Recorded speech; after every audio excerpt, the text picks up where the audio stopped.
はい、自民党総裁選、今日は第3弾です。林芳正さんと茂木敏光さん、このお二人を今日は取り上げます。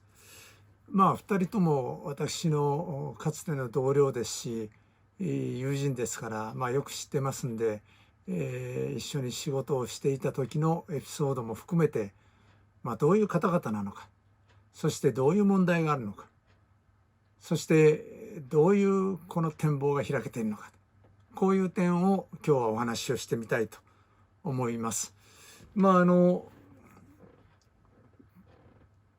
たくさんの方が手を挙げてて、青山さんも後で手を挙げられましたね。で、今日はこの林官房長官、茂木幹事長、63歳と68歳、このお二人も手を挙げるということでお話をしたいと思います。で、林芳正さんとは私は福田さんの内閣とか麻生さんの内閣で一緒に大臣をやりました。それから茂木さんとは福田さんの内閣で大臣をやりました。それから林さんは参議院でしたので、ずっと仲間として仕事をしてきました。で、茂木さんはですね、一番最初にこれ日本新党から選挙出られた時に、私は栃木の彼の選挙区に応援に行ってですね、私はその時まだ政治家ではなかったんですけれども、大学の先輩としてですね、いろいろこの応援演説をしたと覚えています。あの頃茂木さんは本当にもう今からやるんだっていう気持ちで頑張っておられたんですけど、まだ演説も下手くそでですね、もうちょっと君こう喋らんとダメだよなんて私が言ってたぐらいですけど、今もうこんなに大物になりました。で、林さんは林さんのお父さんがもう大臣でしたから、お父さんとも私は随分親しくしていたんで、その息子さんだというようなこともあります。それで、この2人はやっぱりすごいのはですね、学歴ですね、東大卒です。茂木さんは経済学部、林さんは私の後輩の法学部なんですね。で、2人ともハーバード大学のケネディスクールに今その大学院で、勉強に行くということで、東大ハーバード両方出てるというすごい能力の持ち主なわけですね。で、林さんはその後三井物産とか、自分のファミリーの関連企業に就職して、その後お父さんの秘書になったんです。で、私は福岡県の北九州市の出身ですから、関門海峡を渡って向こうは下関山口県なんですね。で、そこの下関のもう古旦那っていうか伝統的な名家というか、その立派なこの伝統あるうちが林家なんですね。そして安倍晋三さんですね、そのお父さん安倍晋太郎さん、安倍さんは傍流だったんですね、あの地域では。それでその後安倍さんがぐっとこう伸びていった。だから例えば一つ例を言うとですね、要するに昔からの経済界はもうみんな林さん支持なんです。で、安倍晋三さんのお父さんの安倍晋太郎さんが出てくる時に、もう誰も手伝ってくれないと、新しい人ですから。その時に実は在日韓国朝鮮の人たちで経済的な力を持ってる人が安倍晋太郎さん支援したんですね。だから今でもそういう在日の方々で私も親しくしている、しかし安倍さんとの思い出がある人、今でもお付き合いある人がたくさんいます。だからそういうふるさとの話をすれば長くなるんですけれども、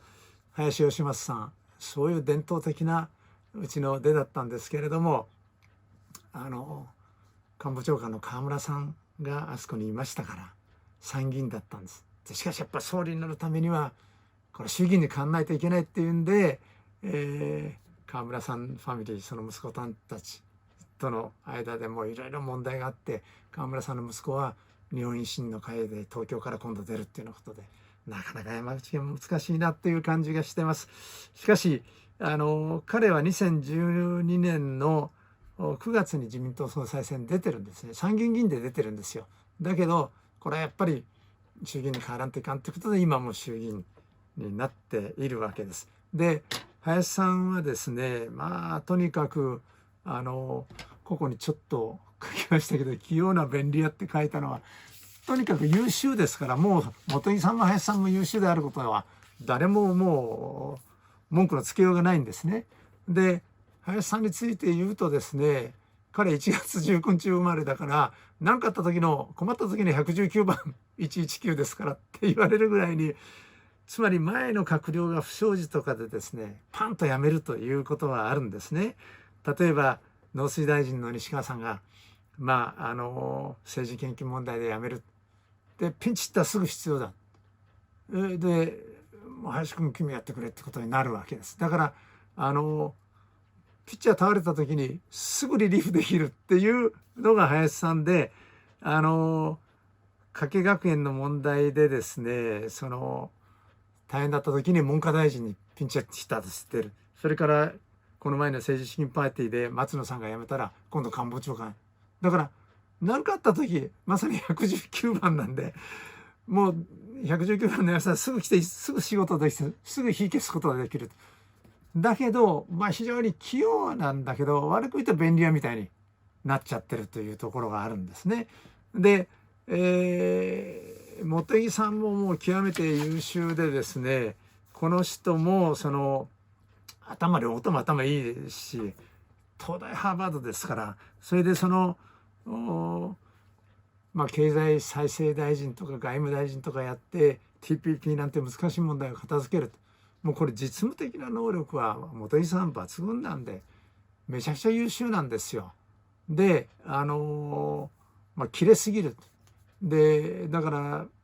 すぐ怒ったりするもんだからみんな怖くて寄りつかないっていうような感じなんで、2人とも残念ながら人気がないんですよ。これちょっと見てください。この前もお見せしましたけど、各種世論調査で新聞のですね、や通信社の次に誰が自民党総裁にふさわしいかって言った時に1位から6位まであって、石破さんとか小泉さんとか河野さんも入ってる、高市さんも入ってる、小林さんも入ってる、上川さんも入ってるんですよね。だけどこんな優秀な2人は6位まで全く入ってない。で支持率ほとんどゼロに近いという、なんでこんなに人気がないのかなって私なんかもう残念に思うぐらいなんで、これだけ実力あるのに人気がないと、もうこれ見たら一目の6位以内に入ってこないんですよ。もうこういう人たち。そして茂木さんは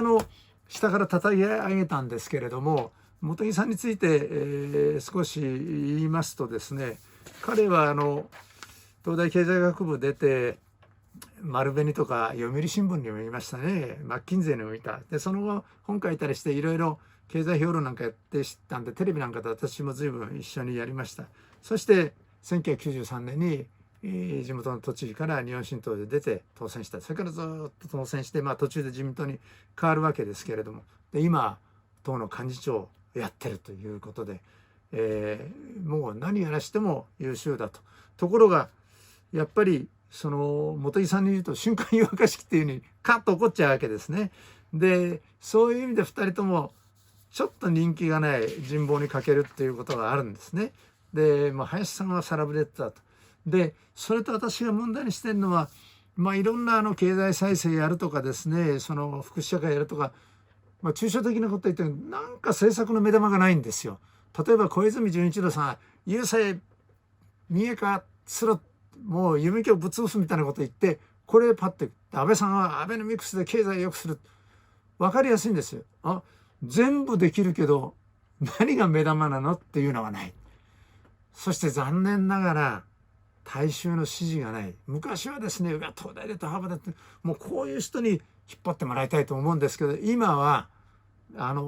かえってね、妬みそねみの対象になって、なんだあいつらちょっと選ぶりすぎやがってみたいな感じになる。でみんな今これ SNS で勝手にですね、ツイッターとか言いたい放題言う。昔はそういうことはなかった。だから自分がみんな偉いと思ってる SNS を使ってる連中は、そうするとそれ自分よりはるかに優秀なのが出てくると反感しか持たないんですね。だからこういうその大衆民主主義、愚民ですよ。愚民に頭下げないと選挙取んないんですよ。だけど彼らはやっぱり愚民には頭下げないから嫌われるんですね。だけどそれでいいのかと私は思ってるんで、ただ問題はその愚民が、あえて言いますよ、愚民がですね、一票一票入れるんで、それ勝たなきゃ選挙負けちゃいますから、そうすると林さんとか茂木さんでは愚民の票が取れないと。だから小泉さんとかああいうに人気者が出ると取れるっていうことで、そっちに流れていく。こういう民主主義でいいのかなって、やっぱり私は林さんとか茂木さんが総理になって日本を導けるような、そういう社会にしないといけないと思っております。